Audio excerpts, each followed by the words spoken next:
నమస్తే, welcome to our channel. నేను Naresh. Lady అఘోరిని వలలో పడిన వర్షిణిని విడిపించడంలో వర్షిణి పేరెంట్స్తో మొట్టమొదటిసారి ఇంటరాక్ట్ అయినటువంటి జర్నలిస్ట్ భాను గారు మనతో పాటు ఉన్నారు. అసలు వర్షిణి లేడీ అఘోరిని ట్రాప్లో ఏ విధంగా పడింది, గుజరాత్ పోయిన తర్వాత తీసుకురావడంలో ఆమె ఏ విధంగా ప్రవర్తించింది, ఫైనల్గా వర్షిణిని అంటే బ్యాక్ తెలుగు రాష్ట్రానికి తీసుకొచ్చినప్పుడు భాను గారు ఇంటర్వ్యూ చేశారు. ఆమె ఏం మాట్లాడింది, ఆన్ క్యామ్ కాకుండా ఆఫ్ క్యామ్ ఏం మాట్లాడింది, అసలు వర్షిణి అఘోరిని మధ్యలో జరిగింది ఏంది, వర్షిణిని వేరే వాళ్ళతో వర్షిణిని డబ్బులు సంపాదించే ప్రయత్నం ఏమైనా అఘోరిని చేసిందా, వర్షిణిని అఘోరిని క్యాష్ చేసుకునే ప్రయత్నం చేసిందా, భానుగారితో మాట్లాడదాం. భానుగారు నమస్తే. నమస్తే అండి. నమస్తే. ముఖ్యంగా మీకు ఒక థ్యాంక్స్ అనేది చెప్పుకోవాలి. అంటే ఒక ఆడపిల్లని బాగా వాళ్ళ కుటుంబ సభ్యులతో ఇంటరాక్షన్, ఆ తర్వాత ఒక ఆడపిల్లని ఆమెని బాగా జస్టిఫై అంటారా లేకపోతే కౌన్సిలింగ్ అంటారా, ఆడపిల్లకి మంచి కౌన్సిలింగ్ ఇచ్చినారు. సో అప్పటి వరకు కూడా డైలమాలు ఉండొచ్చు, అఘోరి నుంచి బయటకు వచ్చిన తర్వాత కూడా ఆ అమ్మాయి వర్షిణి డైలమాలో ఉండొచ్చు. ఆమె మైండ్లో ఏ డైలమా లేకుండా మీరు ఆమెకి మంచి కౌన్సిలింగ్ ఇచ్చినారు. సో ఫస్ట్ ఆఫ్ ఆల్ ఏం జరిగింది, అసలు అఘోరిని పేరెంట్స్కి వెళ్ళి మీరు ఇంటర్వ్యూ చేయడం జరిగింది. సో వాళ్ళు చెప్పిన బాధలేంది ఆఫ్ కెమెరా? యాక్చువల్గా ఆఫ్ కెమెరా అయినా ఆన్ కెమెరా అయినా వాళ్ళు చెప్పింది ఒకటే, మా అమ్మాయిని ట్రాప్ చేశాడు అఘోరి, మా ఇంటికి వచ్చి నమ్మకంగా ఉండి పూజలు చేయాలి, మీ కుటుంబంలో మంచి జరుగుద్ది, పూజలు చేయాలంటే మేము అతన్ని వెల్కమ్ చేశాము. తర్వాత వచ్చి వెళ్ళిపోయాడు. తర్వాత నా కారు చెడిపోయింది, నేను ఈ మధ్యలోకి అటు చెన్నై వెళ్తున్నాను, నా కారు చెడిపోయింది అని మంగళగిరి దాకా వచ్చి కారు అక్కడ సర్వీస్ పాయింట్లో పెట్టి అర్ధరాత్రి పూట ఆటోలో వాళ్ళ ఇంటికి వెళ్ళాడు ఈ లేడీ అఘోరి గారు. వెళ్ళిన తర్వాత కారు రిపేర్ ఉంది అని 2-3 రోజులు అట్లాగే ఉన్నాడంట. ఉండి వాళ్ళ ఇంట్లో సరే ఇప్పుడు వాళ్ళు కూడా ఆ అమ్మాయి కూడా తణుకులో రాజేష్ నాథ్ అఘోరి అని ఒక అతను ఉన్నాడు, అతని దగ్గర సాధన దీక్ష తీసుకుంటుంది. అక్కడ ఈ అఘోరి, ఈ లేడీ అఘోరి అనబడే శ్రీనివాస్ గారు ఆ రాజేష్ నాథ్ అఘోరి యొక్క బ్లెస్సింగ్స్ తీసుకోవడానికి అక్కడికి వెళ్ళాడు, తణుకు వెళ్ళాడు. తణుకు వెళ్ళిన తర్వాత అక్కడ ఆల్రెడీ ఈ అమ్మాయి శిష్యరికం చేస్తుంది ఆ రాజేష్ నాథ్ అఘోరి. అక్కడ ఈ అమ్మాయిని చూశాడు, అమ్మాయి పైన కన్నుబడింది. చూసి ఆ అమ్మాయితో ఇంటరాక్ట్ అయ్యి ఆ అమ్మాయితో లేనిపోయిన విధంగా బిహేవ్ చేశాడని వాళ్ళు రాజేష్ నాథ్ అఘోరి వాళ్ళ టీం చెప్పారు. అక్కడ ఈ అఘోరి గారిని, లేడీ శ్రీనివాస్ అఘోరి గారిని వాళ్ళ టీం కొట్టారంట, నువ్వు చేసే గలీజ్ పనులు ఏంట్రా అని చెప్పి కొట్టారంట. ఆ వీడియోలు కూడా సోషల్ మీడియాలో కూడా వచ్చినాయి. అక్కడ ఈ అమ్మాయిని వీడు ట్రాప్ చేసి ఆ రాజేష్ నాథ్ అఘోరి పైన లేనిపోయిన ఆరోపణలు చేయించి ఈ అమ్మాయితో ఒక మాస్క్ పెట్టించి అఘోరి, రాజేష్ నాథ్ అఘోరి మీద లేనిపోయిన అబండాలు వేయించాడు, ఆరోపణలు ఇదంతా. అక్కడ నుంచి ఆ ఇష్యూ జరిగింది. తర్వాతకి ఈ అమ్మాయిని ట్రాప్ చేయటం మొదలుపెట్టాడు, వీళ్ళిద్దరూ కలవటం, ఫోన్ కాల్స్ కూడా బయటకు వచ్చినాయి, ఇవన్నీ చూసాం. ఎంత ట్రాప్ చేశాడంటే ఆ అమ్మాయి కని పెంచినటువంటి తల్లిదండ్రులను కూడా కాదని, పెంచిన అన్నయ్యలను కూడా కాదని, తాడు బొంగరం లేనటువంటి ఒక అఘోరితో, అంటే అసలు అఘోరి అనటం కూడా కరెక్ట్ కాదు. ఎందుకంటే నిజమైన అఘోరీలు చాలా గౌరవంగా ఉంటారండి, బూతులు తిట్టరు, వాళ్ళ పూజ ఏదో వాళ్ళు చేసుకుంటారు. అఘోరిని అంటున్నారు, లేడీ అఘోరి. అదే లేడీ అఘోరి కూడా అసలు అనటం కూడా వేస్ట్. ఎందుకంటే అసలు ఆ అమ్మాయి వాళ్ళ కుటుంబ సభ్యుల్ని కలుసుకోవడంలో నా పాత్ర ఏంటంటే, వీడిని గత కొంతకాలంగా నేను గమనిస్తూ ఉన్నా, వీడు తెలుగు రాష్ట్రాల్లో హల్చల్ చేస్తూ క్రిస్టియన్లు చంపేస్తాను, ముస్లింలను చంపేస్తాను, మసీదులు కూల్చేస్తాను, దర్గాలు కూల్చేస్తాను, చర్చిలు, ఇవన్నీ కరెక్ట్ కాదండి. మత విద్వేషాలు రెచ్చగొట్టేది కరెక్ట్ కాదు. ఈ దేశంలో ఏ మతం వాళ్ళైనా ఇంకో మతం వాళ్ళని గౌరవించాల్సిందే. ఇట్లాంటి కొంతమంది చెడు వ్యక్తుల వల్ల భారతదేశంలో మత గొడవలు ఇవన్నీ ఎక్కువైపోయి కొట్టుకునే పరిస్థితులు కూడా వస్తుంది. సరే, వీడి మీద ఫోకస్ పెట్టి అసలు వీడు ఏంది కథ, వీడు ఏంది అని చెప్పి నేను ఎంక్వైరీ తీస్తే నాకు తెలిసినటువంటి కొన్ని విషయాలు అది మీ ఛానల్లో పంచుకుంటున్నాను. వాడి పేరు శ్రీనివాస్ శివబ్రహ్మ అల్లూరి, ఇంటి పేరు అల్లూరి శివబ్రహ్మ. శ్రీనివాస్ అనేది ఊళ్ళో పేరు. ఇతను ట్రాన్స్జెండర్ గా సర్టిఫికెట్ ఎక్కడ తీసుకున్నాడంటే ఇండోర్లో తీసుకున్నాడు. ఇండోర్లో అది కూడా ఒక 7-8 నెలల కిందట తీసుకున్నాడు. ఇండోర్లో సర్జరీ చేయించుకున్నాడు. వీడి ఆధార్ కార్డు మన దగ్గర ఉంది, వీడి బ్యాంక్ పాస్బుక్ ఉంది. నాకు ఒక డౌట్ అన్న, ఇక్కడ సర్జరీ చేయించుకున్నాడు అంటున్నారు కదా, అఘోరిని అంటే సారీ రిపీట్, ట్రాన్స్జెండర్లు అంటే వాళ్ళకు అబ్బాయిగా ఉండే అమ్మాయి ఫీలింగ్స్ వస్తాయి. సో వాళ్ళు ఆపరేషన్ చేయించుకుంటారు, సర్జరీ. సో వీడికి కూడా అమ్మాయి ఫీలింగ్స్ వచ్చి చేయించుకున్నాడా? మరి అంతేగా, అంతే అదొకటి కొంత. బతకటం కోసం ఒక వేషం వేసుకుంటే బాగుంటుందని చెప్పి ఈ వేషం. అయితే ఇక మరి ఈ పరిస్థితులంతా చూసిన తర్వాత వాళ్ళ తల్లిదండ్రులు కానీ వాళ్ళ అన్నయ్యలు చెప్పిన తర్వాత వాడి మగవాడు అమ్మాయిగా మారినా కూడా మగవాడి ఫీలింగ్స్ ఎక్కడా చచ్చిపోలేదు వాడి. కానీ అంటే మరి మనం సంసార పరంగా ఇక అదంతా చేయడానికి లేకపోయినా కూడా ఈ అఘోరి శ్రీనివాస్ కి అలాగే ఉన్నాయి ఫీలింగ్స్ అనేవి ఉన్నాయంట. ఇక మరి ఆ అమ్మాయి చెప్పడం లేదంటే ఇప్పుడు ఈ అమ్మాయి అన్ని రోజులు చిన్నపిల్ల, ఈ పిల్ల 22 సంవత్సరాలు 23 సంవత్సరాలు ఉన్నాయి ఆ పిల్లకి. ఏం తెలిసిన ఆ పిల్లకి? సరే ఏదో ట్రాప్ చేశాడు, ఆ అమ్మాయి అక్కడ ఆల్రెడీ సాధన తీసుకుంటుంది కాబట్టి వీడు అఘోరి, నిజమైన అఘోరి అని ఫీల్ అయ్యి పోనీ వెళ్ళింది. ఈ అమ్మాయితో వాడు రకరకాలైన పనులు చేయించడం, ఈ అమ్మాయిని ఎరగా వేసి డబ్బులు సంపాదించే పనిలో ఉన్నాడనేది తల్లిదండ్రులు అన్నటువంటి ఒక మాట. వాడుకుందాం అనుకున్నాడు. రీసెంట్ గా వీడి మీద మోకిలా, సైబరాబాద్ మోకిలా పోలీస్ స్టేషన్ లో 25/2 అంటే గత నెలలో ఫిబ్రవరి 25వ తారీఖు ఒక కేసు కూడా అయింది. ఆ కేసు యొక్క సారాంశం ఏంటంటే సినిమా రంగానికి చెందినటువంటి ఒక మహిళ, ఆవిడ పేరు చెప్పను, ఆవిడ పూజలు చేయాలి, ఈ హోమాలు చేయాలి అనే పేరుతో చాలా చక్కగా వాళ్ళని ఎంత భక్తిపరురాలు అంటే ఆవిడ ఇంటికి పిలిచి అన్నం పెట్టి, వాళ్ళ ఇంట్లో చక్కగా ఇంటికి పిలిచి అన్నం పెట్టి 2 రోజులు ఉంచుకొని అంత గౌరవంగా అన్నం పెట్టిన ఆమెని ఈ అఘోరి అనబడి ఈ శ్రీనివాస్ గారు బెదిరించాడు.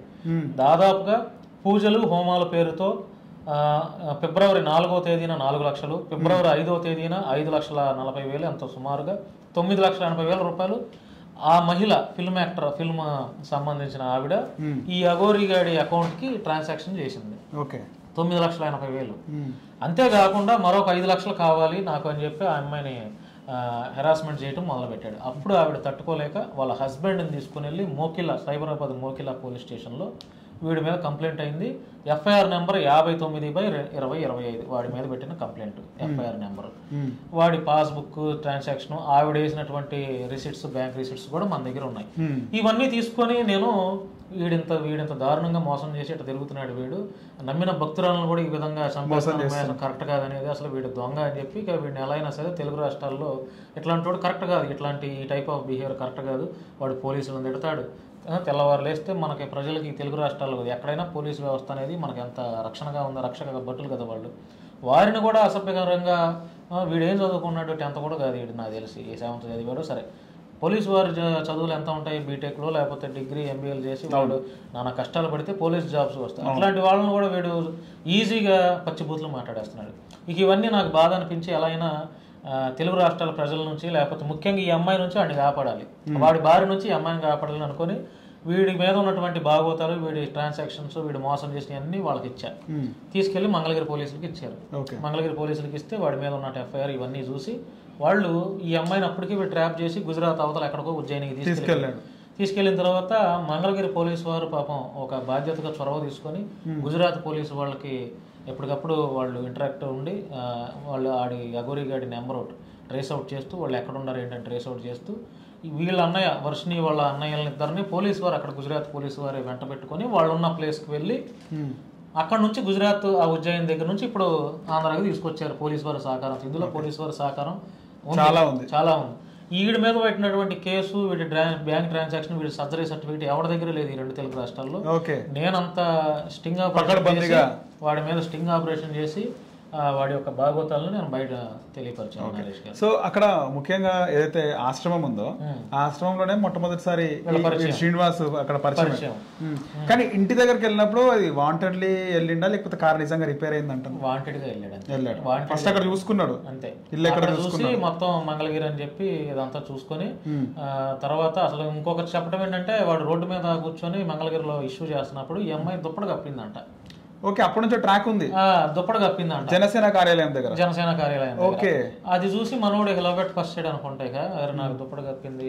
ఆ టైంలో నేను కూడా అడిగి వెళ్ళి దుప్పటి కప్పా. మంగళగిరి రోడ్డు మీద కూర్చున్నప్పుడు దగ్గరికి వెళ్ళి ఇది కరెక్ట్ కాదు అఘోరి, రోడ్డు మీద న్యూసెన్స్ అవుతుంది, పేషెంట్లు వెళ్తే ఇబ్బంది అవుద్ది, జాబులకి వెళ్ళే వాళ్ళకి ఇబ్బంది అవుద్ది, ఇవి అక్కడ దాడి చేసినప్పుడు మీరు ఉండొచ్చు. నేనున్నాను, నా కెమెరామెన్ అప్పుడు నేను వేరే ఛానల్లో వర్క్ చేస్తాను, నా కెమెరామెన్నే కెమెరా పగల పట్టుకోతే నేనే ఆపా. సో ఇక అక్కడ ఈ అమ్మాయి ఎప్పుడు వచ్చిందో నాకు తెలియదు. మరి ఆ ఎంటైర్ ఇష్యూలో నేను ఉన్నాను. అతను రోడ్డు మీద కూర్చుంటే రోడ్డు పక్కకి వెళ్ళండి ఇష్యూ అవుతుంది అన్నాను. అబ్బో గలీజ్, ఇక అక్కడ అప్పుడు చేసిన గలీజు చెప్పలేను మాటలతో, అతను చేసిన గలీజు. సో వాళ్ళ ఇంట్లో వాళ్ళు ఏం చెప్తున్నారు ఇంకా ఆ రోజు? వాళ్ళ ఇంట్లో వాళ్ళు ఏం చెప్పేది ఏముంది, మా పిల్ల మాకు కావాలి ఎలా అయినా సరే, మీరు మీడియా వాళ్ళు సహకారం చేస్తారో పోలీసు వాళ్ళు సహకారం చేస్తారో మా పిల్లని మాకు చెప్పండి, మేము పెళ్లి చేసుకుంటాం, మాకు ఇప్పటికే పరువు పోయింది, మేము తలెత్తుకోలేకపోతున్నాం, సరిగ్గా ఇంట్లో అన్నం కూడా తినలేకపోతున్నాం అంటే పరువు పోయి బజార్లో కూడా బయటకు రాలని పరిస్థితి అంట. ఇప్పుడు వాళ్ళు బ్యాక్గ్రౌండ్ వరస్ట్ అవ్వచ్చు, లేకపోతే మంచి అవ్వచ్చు, లేకపోతే ఉండవాళ్ళే అవ్వచ్చు, ఒక ఆడపిల్ల ఇట్లా అఘోరి అనే వ్యక్తితో వెళ్ళిపోయి అవటం, తెలుగు రాష్ట్రాల ప్రజలు చూడటం, మరి బంధువులు ఉంటారుగా ఆ కుటుంబానికి కూడా, మరి వాళ్ళు కూడా ఫీల్ అవుతారు కదా, ఫీల్ అయ్యి ఏంటి మీ పిల్ల ఇట్లా చేసిందని సూటిపోటి మాటలు అంటారు కదా, దానికి ఆ తల్లిదండ్రులు చాలా బాధపడ్డారు. ప్లస్ ఆ తల్లిదండ్రులు చాలా అమాయకులుగా కూడా ఉన్నారు, అమాయకులుగా ఉన్నారు. వాళ్ళ తమ్ముడు వాళ్ళ అన్నయ్య కూడా హర్ష అనే అతను కూడా కొంచెం అమాయకుడుగానే ఉన్నారు. ఈ అమ్మాయి అంటే బీటెక్ వరకు చదువుకుంది కాబట్టి కొంచెం మెచ్యూర్డ్గా అనిపించింది నాకు. సో సాధన కోసం దీక్ష కోసం అని చెప్పి తీసుకెళ్ళిపోయాడు. వీళ్ళ ముందే పేరెంట్స్ ముందే అంటే మరి వెళ్ళిపోయింది కదా అమ్మాయి, వెళ్ళిపోయి అమ్మాయి తల్లిదండ్రులు మీరు కూడా అవసరం లేదు, మీ అన్నయ్య కూడా అవసరం లేదు, వాళ్ళ మీద కూడా తిరగబడింది కదా అమ్మాయి.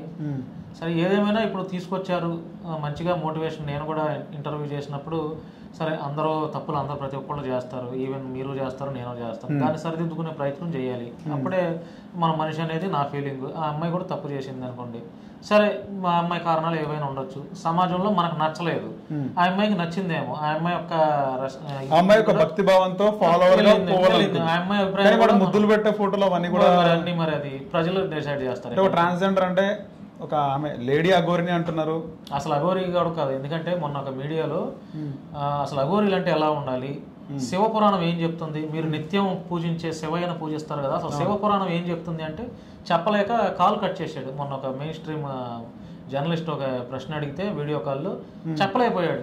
మరి అతను నిజంగా అఘోరి సనాతన ధర్మం హిందూ ధర్మం అన్నప్పుడు మినిమం ఈ పురాణాలు గీత రామాయణాలు చదవాలి కదా. శివపురాణం ఏం చెప్తుంది, నిత్యం శివ పూజలే ఉండే వ్యక్తికి, మీరు ఇప్పుడు నిత్యం శివ పూజలో ఉన్నారనుకోండి, శివపురాణం ఏం చెప్తుందంటే మీరు చెప్తారు, మీరు చదువుతారు కాబట్టి. మరి అతను నిత్యం శివపురాణం చదువుతా శివుడిని పూజిస్తూ ఉన్నప్పుడు శివుడు ఏం చెప్పాడు, శివపురాణం ఏం చెప్తుంది, మినిమం తెలుసుకోవాలి కదా, టోటల్గా తెలుసుకోకపోయినా మినిమం తెలుసుకోవాలి కదా. మరి ఆ జర్నలిస్ట్ గారు అడిగిన ప్రశ్నకి సమాధానం చెప్పలేక కాల్ కట్ చేశాడు. ఇతను ఏంటంటే ఇది ఒక వేషం వేసాడండి, డబ్బు కోసం ఈజీ మనీ కోసం వేషం వేశాడు. గోరక్షణ సంరక్షణ చేస్తాను ఆడపిల్లలు అన్నాడు, ఆడపిల్లలను కాపాడుతాను అన్నాడు, ఇప్పుడు ఆడపిల్లలు ఎత్తుకొని పోయాడు, ఇది ఎంతవరకు కరెక్ట్. గో సంరక్షణ అన్నాడు, గో సంరక్షణ లేదు ఏం లేదు, మంగళగిరి టోల్ గేట్ల దగ్గర గోవులను ఎత్తుకునే వాళ్ళు ఆ కర్ర పట్టుకొని గో సంరక్షణ చేస్తానని చెప్పి వాళ్ళ దగ్గర డబ్బులు దెబ్బేయటం, ఇవన్నీ అందరూ తెలుసు. ఇతను ఏంటంటే ఇప్పటివరకు ఎన్ని లక్షలు సంపాదించిన స్కామ్ చేసి, ఇతను స్కామ్ చేసి ఇది ఒక 10 లక్షలు అండి ఆ ఫిల్మ్ యాక్టర్ దగ్గర, ఇంకా కనపడకుండా తెలియనివి ఎన్నో ఉండేవో. మరి ఇప్పుడు ఆవిడ కంటే కుటుంబ పరువు సినిమా రంగానికి చెందిన మహిళ కాబట్టి కంప్లైంట్ ఇచ్చి ఊరుకుంది.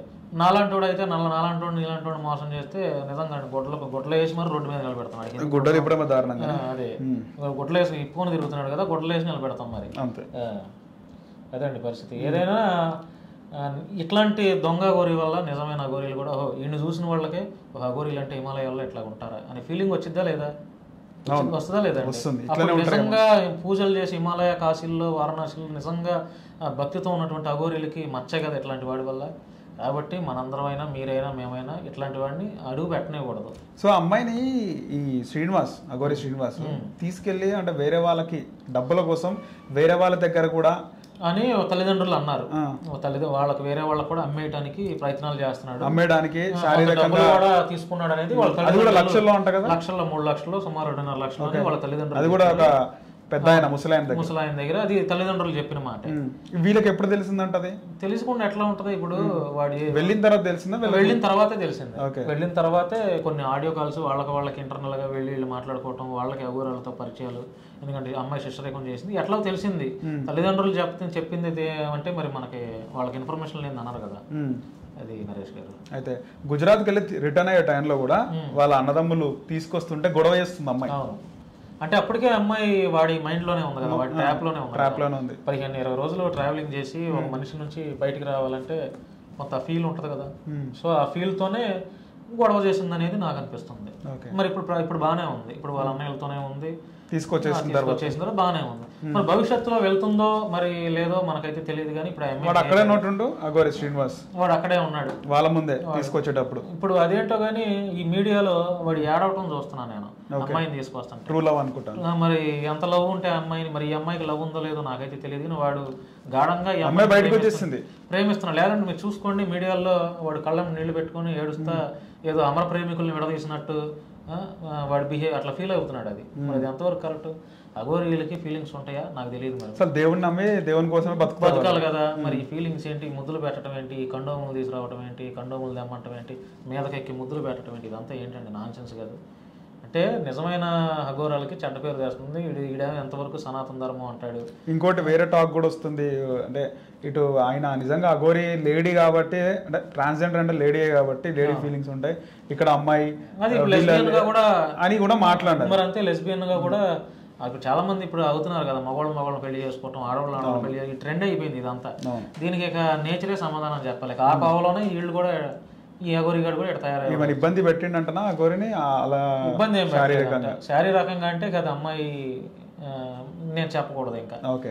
ఆల్రెడీ మనకి మీడియాలో వాళ్ళు చెప్పేదాన్ని బట్టి మనకు ఒక కించపరచడం కాదు కానీ వాడు చేసిన తప్పులు చేసే ఉంటాడేమో, మరి చేయకుండా ఎట్లా ఉంటాడు? ఆల్రెడీ వీడియోస్ చూసాం కదా, మగోడ మీదకే ఎక్కి వాడు ముద్దులు పెడుతున్నప్పుడు, మరి అన్ని రోజులు అమ్మాయితో ఉన్నప్పుడు మరి అది భగవంతుడికి ఎరుక. అమ్మాయి ఆ మైండ్ సెట్ నుంచి బయటకు వచ్చేసినట్టేనే అనుకుంటున్నాను. నేను కూడా మంచిగా మోటివేషన్ ఇచ్చాను. అమ్మ ఫ్యామిలీ ఉంది, నీకు అన్న ఉన్నాడు, కనీ పెంచారు, వాళ్ళకి రెస్పెక్ట్ చేయాలి. నువ్వు ఒక మగవాడితో వెళ్ళినా కూడా వాళ్ళు పెళ్లి చేసేవాళ్ళు. మరి వాడు అఘోరి, వాడికే ఇల్లు ఏం లేదు, రోడ్ల మీదే ఉంటుంది వాడి బతుకంతా. ఎందుకమ్మా పోనీ వాడు నిజమైన వాడు అయితే అనుకోవచ్చు, వాడి మీద బ్యాడ్ ఉందమ్మా, ఇదంతా కరెక్ట్ కాదు, నీ కెరియర్ ఉంది, మంచి ఫ్యూచర్ ఉందని చెప్పి నేను చెప్పాను. సరే అని అమ్మాయి కూడా వినింది. మరి అది భవిష్యత్తులో రాబోయే రోజుల్లో ఎట్లా జరుగుతుంది ఏంటని నేచర్ డిసైడ్ అవుతుంది. సో వాళ్ళ అన్నదమ్ములు కూడా ఇప్పుడు వాడు తెలుగు రాష్ట్రాలకి, తెలంగాణ కానీ అటు ఆంధ్రప్రదేశ్ కానీ వస్తే పరిస్థితి ఏంది అఘోరిని? శ్రీనివాస్ అనేవాడు వాళ్ళ అన్నలు ఏమంటున్నారు? వాళ్ళ అన్నలు వస్తే, ఇప్పుడు వాడు వస్తే వీళ్ళేం చేయరు, వాళ్ళ ఇంట్లోకి దూరి వాళ్ళ పిల్లని మళ్ళీ ఏదైనా చేస్తే వాళ్ళు మరలా ఉండొద్దు కదా, ఊరుకోరు. ఇక సమాజంలో మీలాంటి జర్నలిస్టులు, నాలాంటి జర్నలిస్టులు బాధ్యత, రెస్పాన్సిబిలిటీ ఉంది అనుకుంటే మన మీద కేసులు అవుతాయి అని తెలిసినా కూడా బాధ్యతగా ఫైట్ చేయటమే. ఇంకా వాడు తెలుగు రాష్ట్రాల్లో అడుగు పెడితే మాత్రం నేనైతే కంప్లీట్ రిటర్న్ పూర్వకంగా సిపి దగ్గర కంప్లైంట్ ఇచ్చేది. ఉపయోగం లేదు. ఉపయోగం లేకపోగా మత విద్వేషాలు, కుల మత గొడవలు ఇవన్నీ చేస్తున్నాడు. గుజరాత్ లో వాడి పైన ఎలాంటి యాక్షన్ తీసుకున్నారా? తీసుకోలేదు. వాడి మరి అమ్మాయిని తీసుకొచ్చారు అంతే. అవును. ఇప్పుడు పోలీసు వారు ఎప్పుడైనా ఆడపిల్లకి సపోర్ట్ ఉంటారండి. పైగా ఇప్పుడు మగవాడితో వెళ్ళిపోయినా కూడా అమ్మాయికే సపోర్ట్ ఉంటుంది ఎక్కడైనా సరే. అట్లాంటిది వీడు తాడు బొంగరం లేదు, వాడి మాటలు, వాడు పగలు చూస్తేనే మధ్యాహ్నం పూట కళ్ళకి వస్తాడు. అంత దరిద్రం, అదొక దరిద్రమైన మోహం వాడు. మరి ఆడు ఏంటో మరి ఛానల్స్ కి ఏం చెప్తారు, చాలా మీడియా కాకుండా డిజిటల్ మీడియా వాళ్ళు కూడా కొన్ని టాపిక్ చేసుకుంటున్నారు. అదే ఇప్పుడు ఒకటండి, మన మీడియా అంటే కొన్ని ఎథికల్ వాల్యూస్తో పనిచేయాలి. ఒక మీడియా నుంచి మనం ఒక కంటెంట్, ఒక న్యూస్ వెళ్తుందంటే కనీసం దాంట్లో వాస్తవాలు ఏంటనేది ఉండాలి. ఈరోజు మీడియా ఎట్లా అయిపోయిందంటే మనం మీడియాలో ఉంటూ కూడా కొన్ని నిజాలు మరి మాట్లాడాలి, తప్పదు. ఎందుకంటే మనందరం నిజాన్ని ఇప్పుడు ఏంటంటే మీడియా కూడా ఎవరు డబ్బులు ఇస్తే వాడు ఇప్పుడు నేను ఒక రేపు డబ్బులు కాదు, వ్యూస్ వ్యూవర్షిప్ డబ్బు కూడా. ఇప్పుడు నేను ఉన్నానండి, ఒక చిన్నపిల్ల మీద అత్యాచారం చేస్తా, ఒక చిన్నపిల్ల మీద అత్యాచారం చేసింది తప్పే, చంపేయాలి ఇంకొకళ్ళు అయితే నాలాంటి వాడిని. నేను అట్లా చేస్తే నా దగ్గర డబ్బులు ఉన్నాయి, 1 లక్ష రూపాయలు ఇస్తా, నేను వేయొద్దు అని అంటే వేయకుండా ఉంటున్నారు. మరి తప్పు చేశాడు వీడు చిన్నపిల్ల మీద. అదొకటి. ఇంకొకటి, జరిగిన చిన్న ఇష్యూ అయినా కూడా దాన్ని పెద్ద పెద్ద దాన్ని చూపించి క్రైమ్ పైన డబ్బులు ఎక్కువ సంపాదించినట్టు. ఇప్పుడు 2 తెలుగు రాష్ట్రాల్లో అనేక ప్రజా సమస్యలు ఉన్నాయండి, కానీ మంచి చూపిస్తే చూడరు కదా అని కూడా కొంతమంది మాట్లాడుతున్నారు. ఇక అట్లా అనుకుంటే ఇక మనం ఇంకా రాబోయే రోజుల్లో మీడియా దగ్గరుండి కొన్ని మీడియా ఛానల్స్ అవ్వచ్చు, లేదా టోటల్ మీడియా అవ్వచ్చు, వ్యభిచారం కూడా లైవ్ టెలికాస్ట్ చేసి ప్రసారాలు వ్యూస్ కోసం ప్రసారాలు చేయాల్సి. మొత్తానికి చండాలం ఏంటంటే అఘోరినే చండాలం. ఎందుకు ఇంకా అంతే. వాటి చర్యలు తీసుకోవాల్సిందే, చర్యలు తీసుకోవాలి. 2 తెలుగు రాష్ట్రాల ప్రజలు కంప్లైంట్లు ఇవ్వాలి. పోలీసు వారు కూడా సుమోటోగా వాడి మీద కేసు నమోదు చేయాల్సిందే. ఎందుకంటే ఇది కరెక్ట్ కాదండి, ఇది కరెక్ట్ కాదు. ఎందుకంటే నిజమైన హిందూ ధర్మానికి చెడ్డ పేరు వస్తుంది. నేను చెప్పేది అది, నా పాయింట్ మీకు అర్థమవుతుంది లేదు. వీడు నిజంగా ఇదైతే అఘోరి అయితే, అసలు అఘోరీలు కుంభమేళాలో ఉంటారండి, లక్షల మంది వస్తారు. ఇప్పుడు వీళ్ళందరూ ఏడ కనపడుతున్నారు? ఇప్పుడు కుంభమేళా మొన్న జరిగింది, ఎంతమంది వచ్చారు అఘోరీలు? వాళ్ళందరూ ఇప్పుడు సరే ఏ రాష్ట్రాలైనా, ఉత్తరాఖండ్ అవ్వచ్చు, లేదా ఉత్తరప్రదేశ్ అవ్వచ్చు, మధ్యప్రదేశ్, చండీగఢ్, ఎక్కడైనా అవ్వచ్చు, అక్కడైనా కనపడుతున్నారా వీడికిలాగా? మరి వీడు ఒక్కడే ఎందుకు ఇంత హల్చల్ చేస్తున్నాడు? కాబట్టి ప్రజలు అర్థం చేసుకుంటారు ఇంకా వాడి గురించి. ఇంకా నేనైతే వాడు అడుగు పెడితే మాత్రం 100% రిటర్న్ పూర్వకంగా కంప్లైంట్ ఇస్తాను. చట్టాలు ఎందుకు అంటే ముఖ్యంగా ఇటు 2 తెలుగు రాష్ట్రాలు ఎందుకు పోలీసులు కూడా టైం వస్తే ఏముండే కట్టడి చేయలేకపోతున్నారు? ఇప్పుడు పోలీసు వారు అనుకుంటే నిజంగా ఎమ్మెల్యేని బొక్కలో తోయలేదా, ఎంపీలని బొక్కలో తోయలేదా చెప్పండి? ప్రతి ఒక్క ఆఖరికి జడ్జిలను బొక్కలో తోసినప్పుడు ఈడు ఎంత అండి తాడు బంగారం లేనివాడు. టైం వస్తే ఒక టైం కోసం చూసుకుంటే ఆ టైం వస్తే 100% ఈడు బొక్కలోకి వెళ్ళాల్సింది, అందులో డౌటే లేదు. ఓకే, అది నేను చెప్పేది ఫైనల్గా ఇంకా అఘోరి ఈ విషయంలో. సో మొత్తానికి ఈ ఛానల్స్ కి సంబంధించి కూడా అఘోరిని ముఖ్యంగా ఈ ఇంటర్వ్యూల వల్ల కూడా చాలా డబ్బులు సంపాదిస్తుంది. అంటే ఇంటర్వ్యూలకు వచ్చిన ఫేమ్ తో ఆమె నిజంగా మీరు అన్నట్టు ఒక యాక్టర్ గురించి యాక్ట్రెస్ గురించి చెప్పారు 10 లక్షల వరకు ఇచ్చింది అని చెప్పి, కానీ లక్షలు కాదు కోట్లు సంపాదించిండు ఈ ఫేమ్ ని అడ్డం పెట్టుకొని అని. మేబీ అవ్వచ్చాం, మనకు తెలియదు. అంటే కొన్ని లక్షలు ఇప్పుడు లేకపోతే అతను డీజిల్ డబ్బులు ఎక్కడి నుంచి వస్తున్నాయి?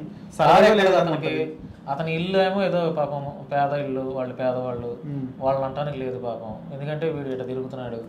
మరి కనీసం ఒక తల్లికి ఒక అన్నం పెడుతున్నాడు, ఒక ముద్దన్న పెడుతున్నాడు, ఇంటికి కనీసం ఒక 5,000 ఆవిడ మందుల కన్నా పంపిస్తున్నాడు. అప్పుడు ఇంత గలీజ్ పనులు చేసిన అవును కదా, అట్లన్నా చేస్తే ఫోన్లే తల్లినన్నా చూసుకుంటున్నాడు అనే ఫీలింగ్ దన్నా కొంత ఎక్స్క్యూజ్ చేయొచ్చు. తల్లిని చూడటం లేదు, వాళ్ళు ముసలవాళ్ళు, వాళ్ళ ఇంట్లో కనీసం ఆలనా పాలనా చూడకుండా వీడు అఘోరి బతకడానికి వేషం వేసినా కనీసం మినిమం వాడికి కూడా ఉండాలి కదా, నా తల్లి ఉంది ఏం లేకుండా ఈ అమ్మాయి వల్ల పడి ఇప్పుడు కేవలం వాడు ఈ అమ్మాయి వలలో పడిన తర్వాతే వాడికి ఇంకా టోటల్గా వాడి పతనం చేసేసుకున్నాడు అంతే. సో ఈ ఫేమ్ వల్ల వాడు ఇన్ని డబ్బులు సంపాదించాడు. ఇప్పటికైనా మీడియా వన్ పైన ఫోకస్ తగ్గించాలి. సమాజానికి పనికిరాని విషయం అది. పైగా ఒక ఆడపిల్లని విధంగా చేసినాడు. అందరి ఇంట్లో ఆడపిల్లలు ఉంటారు. ఇప్పుడు నేనైనా వాడి గురించి 2 సార్లు నేను కూడా న్యూస్, నాకు అంత అవసరం లేదు సమాజానికి. కాకపోతే ఆ పిల్ల మైండ్ మార్చాలి అన్న ఉద్దేశంతో, ఆ పిల్లని ఫ్యామిలీకి దగ్గర చేయాలన్న ఉద్దేశంతోనే నేనైనా ఇంటర్వ్యూ తీసుకున్నాను తప్ప లేకపోతే నాకు అసలు వాడి న్యూస్ పనికిరాదండి. మనకేం అవసరం చెప్పండి? సో మొత్తానికి భానుగారు ఇలాంటి వ్యక్తిని కట్టడి చేస్తేనే చేయాలి, మరొక ఆడపిల్ల బలి కాదు కట్టడి చేయాల్సింది. అందులో ఈ తెలంగాణ ప్రజలు మీడియా కూడా హైలైట్ చేయకూడదు. అనేక సమస్యలు ఉన్నాయండి. చిన్నపిల్లల మీద అత్యాచారం చేసేవాళ్ళు, మృగాళ్ళు ఉన్నారు, వాళ్ళ మీద పోరాటం చేయండి. మన మీడియా వాళ్ళు అందరూ కలిసి పోరాటం చేయండి, ధర్నాలు చేయండి. ఎంతవరకు న్యూస్ చేయటమే కాదు, కొంచెం ఇంకొక అడుగు ముందుకేసి ఈ ఆడపిల్లల మీద రేపులు చేసేవాళ్ళు, చిన్నపిల్లల మీద అత్యాచారాలు చేసేవాళ్ళని ఉరిదీయాలని ఒక నినాదం తీసుకొచ్చి ధర్నాలు చేయండి. అవి చేయకుండా ఎంతవరకు ఎక్కడండి స్టూడియోలో కూర్చొని ఇదంతా. ఇప్పుడు నేను కూడా న్యూస్ ఎక్కడో ఉండి అఘోరి గారు ఎట్లా లేపుకెళ్ళగడం అనొచ్చు. మరొక అడుగు ముందుకేసి వాడి మీద వాడి భాగవతాలన్నీ ముందుకేసి వాళ్ళ తల్లిదండ్రులు సపోర్ట్ ఉండి ఆ పిల్ల ఈ రోజు ఇంటికి రావడంలో నా పాత్రనే పోషించా కదా. మీకు ఏమైనా కాల్స్ వచ్చినాయా? రిటర్న్ కాల్స్ ఏమైనా వచ్చినాయా? వచ్చినా కూడా భయపడే ప్రసక్తి లేదు. ఏమన్నా వచ్చినాయా? ఏం రాలేదు, ప్రస్తుతానికి ఏం రాలేదు. ఓకే, మీరే కదా ఫస్ట్ ఆఫ్ ఆల్ అక్కడ పోయింది వాళ్ళ పేరెంట్స్ దగ్గర తీసుకుని? ఏం రాలేదు, కాల్స్ ఏం రాలేదు. వచ్చినా భయపడలేదు. ఎందుకంటే మనం చేసేది ఒక మంచి పని. ఏదైనా దొంగ పని చేస్తున్నాం అంటే భయపడవచ్చు. మంచి పని చేసేటప్పుడు ఆటోమేటిక్గా నేచరే మనకు సపోర్ట్ ఉంటుంది, అందులో డౌటే లేదు. ఓకే, ఫాలోవర్స్ ఉన్నారా శ్రీనివాస్ రావుకి? ఫాలోవర్స్ అంటే ఇంకెవరు ఉంటారు? ఫాలోవర్స్ వాడంతా డిగ్రేడ్ అయిపోతే మొత్తం సమాజంలో ఎవరు నమ్మట్లేదు. ఇప్పుడు వాడిని నమ్మే పరిస్థితుల్లో ఎవరు లేరు. ఓకే, అది ఫైనల్ గా ఏం చెప్తారు? ఇంకేం లేదు, ఇంకా అఘోరి గారి న్యూస్ తగ్గించాలి. మీడియా అఘోరి న్యూస్ వచ్చినా కూడా అసలు అవును తగ్గించాలి. మనం ఒక కంటెంట్ ఇస్తున్నాం అంటే ఎంకరేజ్ చేయకూడదు. ఇప్పుడు కింద ప్రజలు కూడా ఎలా రియాక్ట్ అవుతున్నారు అనేది కూడా మనం చూడాలి. వాళ్ళ కామెంట్స్, వాళ్ళ అభిప్రాయాన్ని కామెంట్ రూపంలో తెలియజేస్తున్నప్పుడు చాలా మంది కామెంట్ లో కొడతారు వేరే సమస్య లేదా అని. మరి అది మన వీడియోస్ పైన కొడతారు వేరే సమస్యలు లేవా, ప్రజలు యాక్సెప్ట్ చేయట్లేదు అనేది అర్థం. సో మొత్తానికి బ్యాండ్ అఘోరి శ్రీనివాస్ అంటారు అంతే. ఇంకా అఘోరి శ్రీనివాస్ కాదు, transgender Srinivas. Right, lady Aghori అంటే కూడా అది కరెక్ట్ కాదండి. రైట్, ట్రాన్స్జెండర్ శ్రీనివాస్ ఏమన్నా వీడియోలు వచ్చినా, ఏమన్నా వీడియోలు హల్చలైనా, న్యూస్ వచ్చినా కూడా పట్టించుకోదు మీడియా అంతే. అప్పుడే ఇలాంటి దారుణాలు జరిగాయి. మనకు అనేక సమస్యలు ఉన్నాయి. రైతులకు రైతు భరోసా కావాలి, తెలంగాణలో అనేక సమస్యలు ఉన్నాయి, ఆంధ్రాలో వాటన్నిటి మీద ఫోకస్ పెట్టి ప్రజలకు ఉపయోగపడే పని చేద్దాం అని అంటాను. రైట్, అలాగే ఆ విధంగానే మ్యాక్స్ అందరూ కూడా ఆ విధంగానే చేస్తే బాగుంటుందని. ధన్యవాదాలు భాను గారు. థ్యాంక్ యూ అండి, థ్యాంక్ యూ.